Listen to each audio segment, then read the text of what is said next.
लहानपणीचा किस्सा आहे माझा. पूर्वी एकत्र कुटुंब होतं.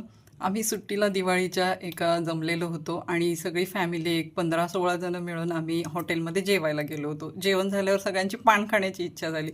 मग माझे काका पान बनवायला म्हणजे करून घ्यायला गेले पानटपरीवर आणि सगळे जोक काही काही गप्पा ह्यामध्ये विसरून गेले पान खायचे. तर 2 गाड्या होत्या एवढ्या लोकांसाठी आणि सगळेजण बसले गाडीत आणि निघाले.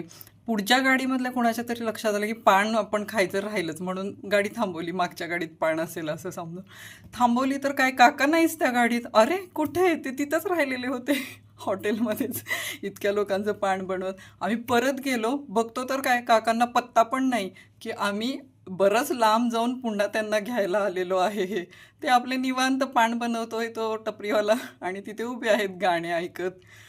पूर्वीची गोष्टच वेगळी होती नाही का? एकत्र कुटुंब पद्धती. आता ते गेले ते दिवस, राहिल्यात आठवणी.